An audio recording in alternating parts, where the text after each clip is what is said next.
Welcome back, team, to another video. Welcome back to the YouTube channel. I know it's probably the least exciting channel out of all of the possible channels you can look into, but thank you for coming. Thank you for coming to this channel. Thank you for coming to see me again, and thank you for starting off this new day with some expectations.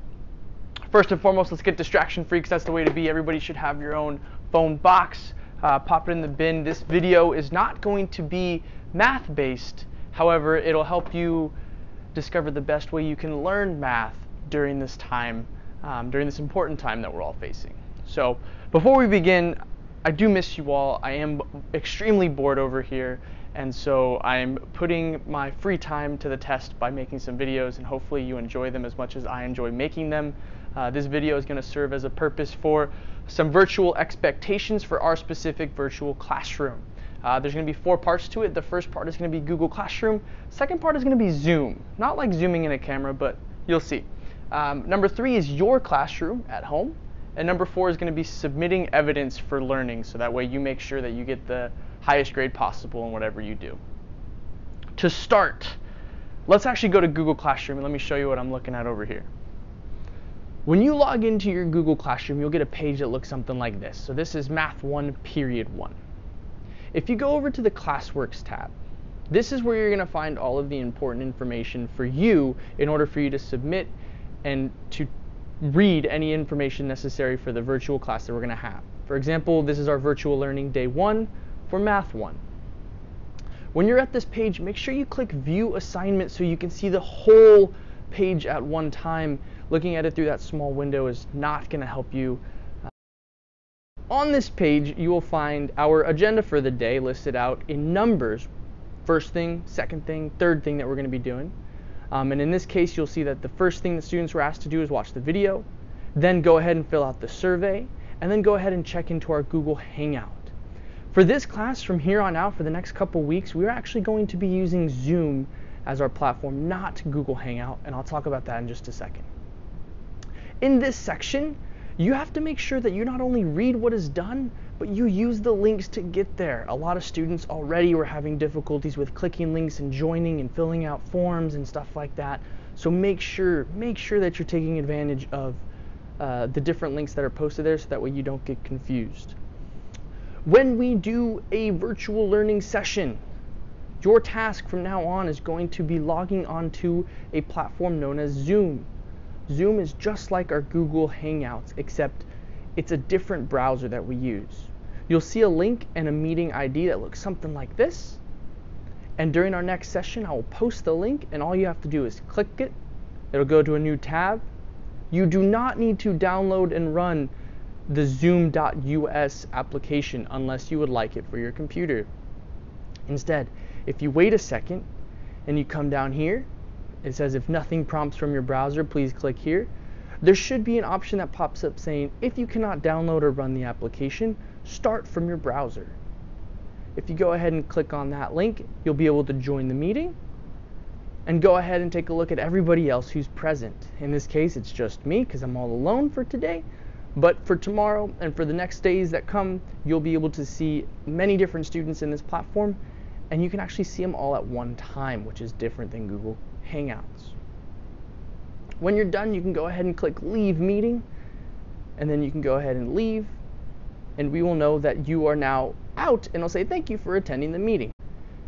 In addition, before you finish, and if you're done with everything for the day, you said, hey, I watched the video, hey, I filled out the survey, hey, I checked into our Google Classroom or Google Hangout, make sure that you come up, and when you add your work or create your work, you mark it as done. Something that a lot of students didn't know is you can actually take your phone and you can take a picture of anything you're working on in person and submit it using your phone just by taking a picture of it and submitting it on Google Classroom. So for all of these assignments that are on Google Classroom, you can press mark as done and add or create an assignment with a picture of the work that you just did. What that does is it lets me know that you have finished everything that was supposed to be done for the day, and that way I can go and give you a proper grade for it instead of trying to find all of the items that you've already completed. So make sure that you press the mark as complete button up here in the top right, mark as done, and I'll get a notification that you have finished and that you need to be graded.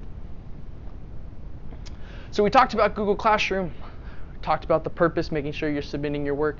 We talked about Zoom, clicking the link that I send you. You can download the application if you want, or you can go through the browser, so that way you don't need to download anything or store anything on your computer. But most importantly, we're actually going to move down on the list to your classroom. Not the classroom that we share in person, but the classroom that you're going to be in when you are exposed to this online session, this virtual learning environment. A lot of students during our first video conference together, you were on your bed. You had pillows around you. You're maybe on your couch, or you're on the floor, or you're in your garage in a cold environment. When you're learning in this virtual space, you need to make sure that your surroundings in real life are actually mimicking a classroom environment. So make sure that you get yourself a nice hard surface. Make sure you get yourself some paper, lots of it. If you're in math, the graph paper would be great. Get yourself a pen or a pencil, some water if you need it, a plush burrito toy, some hot sauce if you're feeling spicy, or maybe even a blanket if you're truly getting cold. But most importantly, the plush burrito toy. When you're learning in this virtual environment, you need to be comfortable and you need to mimic the environment in which you are learning in a typical setting. It's really important that you are ready to learn whenever you log in and you're joining us for our Google Hangout or our Zoom session or our virtual classroom, our office hours, whatever it may be. You need to be present and ready to learn. It's not just a matter of checking in.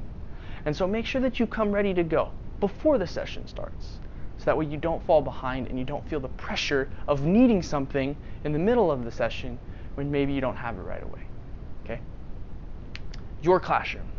Very important, and I expect to see a lot more students as we move forward, getting the right materials around them so that way you can learn effectively.